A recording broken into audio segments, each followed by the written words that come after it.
雷と火、そしてドラクエ1のラスボスは竜王ですが、この竜王は北欧デンマークに伝わる民話と同じ名前です。どうも、ワンピースの謎と仮面 YouTuber、ゆえてなんぼのゆでろんです。ありがとうございます。いいね。チャンネル登録してね。今回は週刊少年ジャンプ2025年14号ワンピース最新話1141話年上の女を考察していきます。この1141話ではなんとヤルルさんの好みの女性のタイプが判明しています。ついに明かされた衝撃の事実。それが1141話のタイトル、年上の女。これは一体何を意味しているのか。それはビッグマム、そしてロキへと繋がっていきます。一緒に考えていきましょう。よろしくお願いします。まずはいつものように1141話の予想を今週は振り返れません。先週の予想はまるでダメ、0点でした。この1141話ではシンプルな語呂合わせが登場しています。それは1141話の話数の語呂合わせ一つ目、ひどい酔い、ひどい酔いです。こんな単純な語呂合わせはしないと考えていた僕が甘かったです。1141話ではウソップがひどく酔っ払っています。話数の理論を修正していきましょう。1141話の類似話数は41話、141話、1041話です。41話ではウソップがカヤに嘘みたいな冒険談を話すと誓う。一方1141話ではロキが嘘つきかどうかゾロが確認している。ちなみにウソップの誕生日は4月1日ですから、41話はエイプリルフール、嘘つきの回です。次に141話はヤブ医者ヒルルクの話。一方1141話では戦意のギルズが2人の巨人を治療し、さらにロキの治療のためにチョッパーが必要なルフィ。1041話ではビッグマムが倒されたことにカイドウが嘆いて酔っ払って泣き上手を発動。一方1141話ではウソップが酔っ払ってヤルルに好みのタイプを聞いてだるがらみをしている。これが1141話の話数の語呂合わせ2つ目、愛す人、愛す人。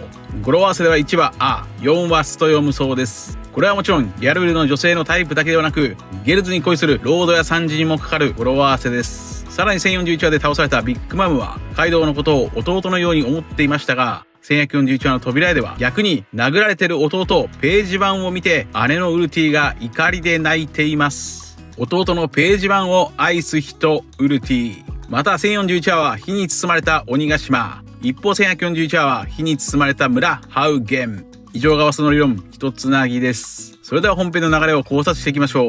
1141話のスタートは軍庫にやられた2人の巨人を治療するためにナミとロードは霧船スバルで村に帰りますが、城に宝がなかったことをぼやいています。場面が変わって宝珠アダムをめぐるフランキーとリプリー。ここでフランキーは切り落とされた宝珠アダムの枝を発見する。その枝にはかつてハウゲンという村があったといい、その村はある日雷が落ちて火事になり、その炎が宝珠アダムに燃え移らないよう枝ごと切り落としたといいます。だからリプリー先生曰く、枝の上で暮らすエルバフの人々にとって雷と火事は弱点、雷と火は脅威だと言います。ここが今回のポイントです。雷と火、それはまさしくかつてエルバフの村を燃やしたビッグマムの能力そのもの。ビッグマムは雷雲ゼウスと太陽のプロメテウスを操るまさに雷と火の能力者でした。つまり1141話の謎のタイトルの意味とは、エルバフにいたビッグマムを思い出せ、そのようなメッセージが込められていると考えられます。それは類似話数1041話からも感じられます。そしてさらにエルバフ編の冒頭1127話では世界中の脅威となるのは火であると語られ、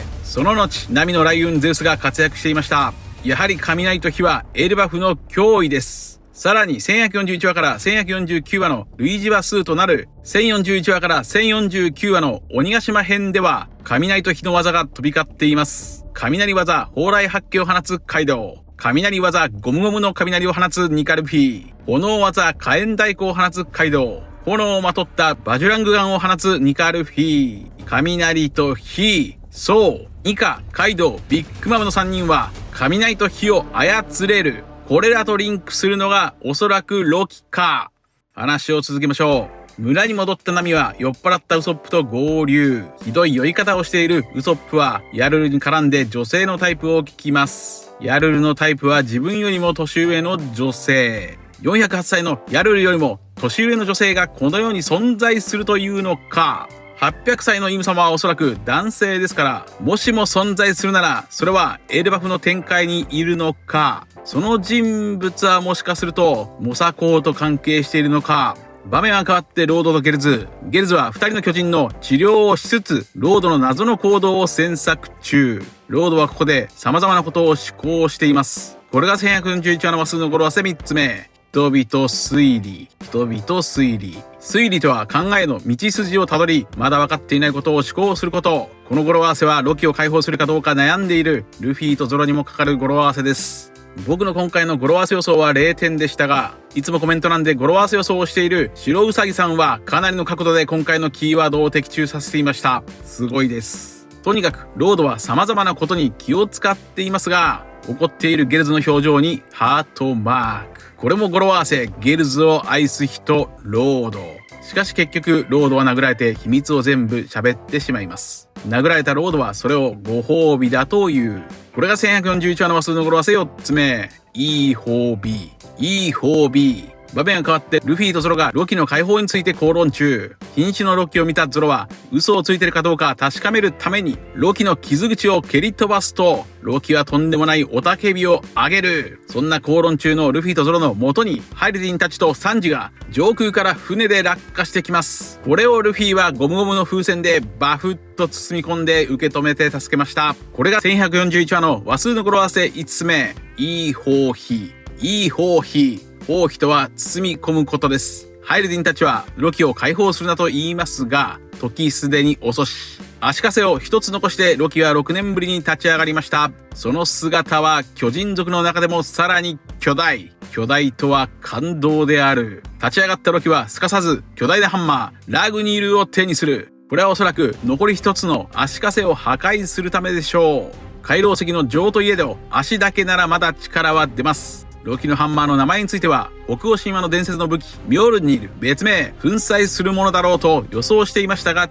違う。その名前は鉄の雷と書いてラグニール。ラグニールとは北欧の言葉で雨を降らすもの。つまり雨を降らすものとは雲、いや鉄の雷と書きますから、そのハンマーは雷雲と同じ意味です。ここでビッグマムとナミのしもべ雷雲ゼウスとラグニールはつながります。さらにカイドウの技雷鳴八卦や蓬莱八卦ともつながる。さらに雷を武器にしたニカルフィーともつながる。となるとエルバフの脅威は雷と火ですから、ここから考えられるロキ本人の悪魔の実の能力とは火。ロキが持つ武器は雷で、ロキ本人は火の能力者か。これはハイルディンからもわかります。ロキとは腹違いのハイルディンのパンチは雷。そのハイルディンはメラメラの実を欲していました。そして北欧神話のロキとは火の神を表します。ロキの能力についてはここまで。炎の狼フェンリル説、真のゴムゴムの実説、大蛇ヨルムンガンド説、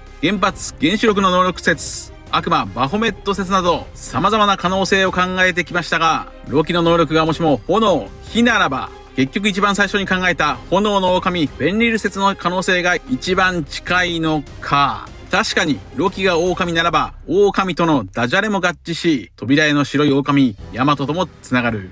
空島編で仲良くなったクモウルフともつながる。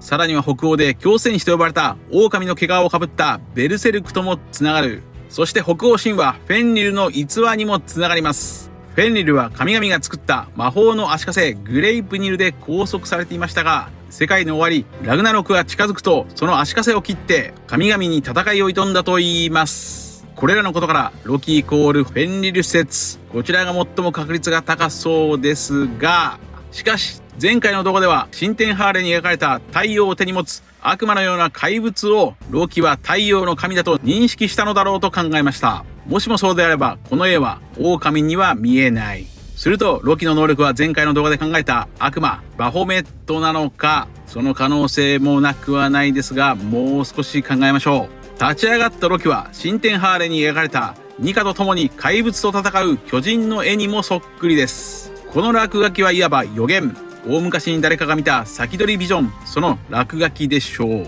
となるとロキはいずれニカ子とルフィの仲間になるはずです。ルフィの仲間にはすでに狼のヤマトもいますから、炎の狼フェンリル説はどうなんでしょうか。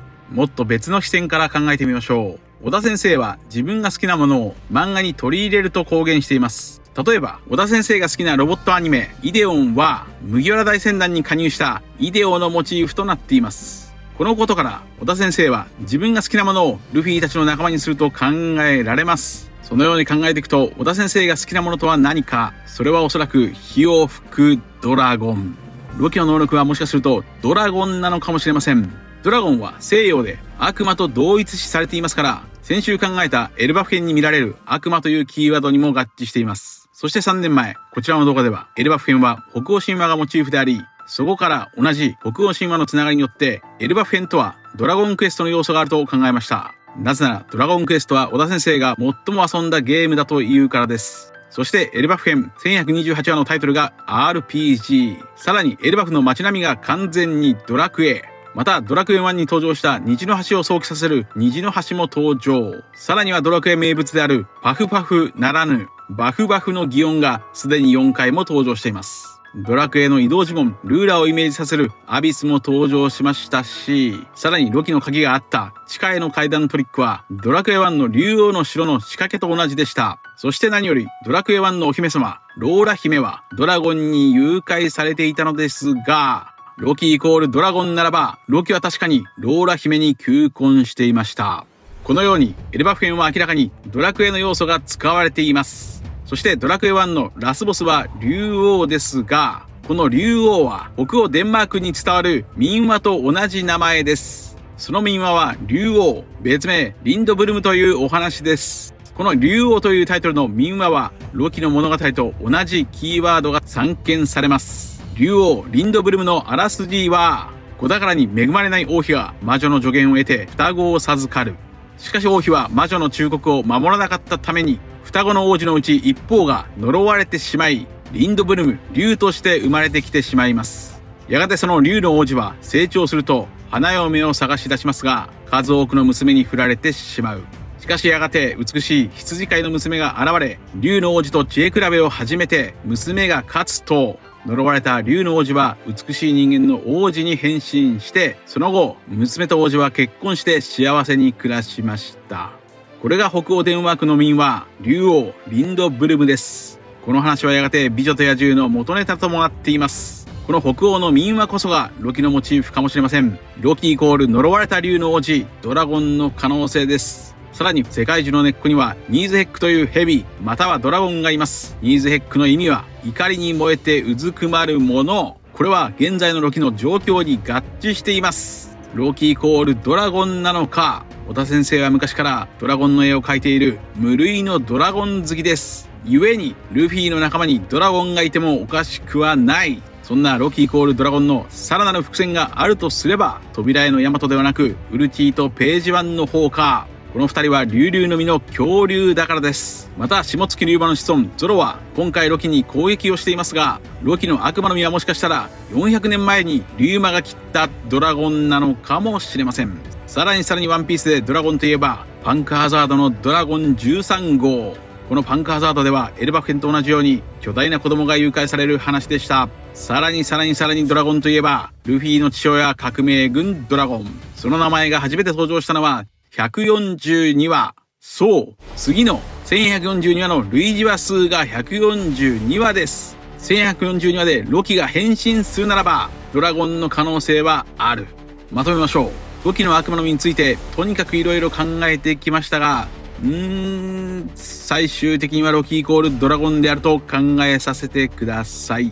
以上です。続いては次回1142話の展開を話数の理論から予想していきましょう。1142話の類似話数は42話、142話、1142話です。この1142話については1年半前からすでに予想をしています。こちらです。42話ではルフィが海賊機を描く。142話でも海賊機が登場。1042話ではルフィが死んだ。つまり1142話でも死人が現れそう。はい、1142話の話は死人またはドクロ海賊機の話でしょうか。それ以外の要素としては、例えば42話では解決病によって瀕死の与作が超回復しています。ならば1142話では瀕死のロキが超回復するのか。ロキがもしもタフなゾーン系悪魔の実ドラゴンならケルベロスから受けた傷もすぐに回復するでしょう。142話では革命軍ドラゴンの名前、1042話ではドラゴンの語源であるとされるドレークが登場しています。また青龍カイドウが強烈な砲雷発揮を放っていますから、1142話でもロキがラグニルを使って強烈な一発を放ちそうです。そんな1142話の話数の語呂合わせ予想は、人々死人。ロキから屍と呼ばれた獣の皮を着た罪人たちが登場して、ロキの復活を援護するのか、人必死に、ハイル人たちが引き続きロキの解放を必死に止めるのか、人異質、ロキの異質な能力がついに少しだけ出現するのか、以上です。皆さんはどう思われましたか？ご意見やここたしてほしいなどがあればコメント欄までよろしくお願いします。ありがとうございました。謎を解く鍵は表裏対語呂合わせ、最強は数の理論に滑り倒すダジャレと落ちな歌。チャンネル登録やコメントよろしくお願いします。夢を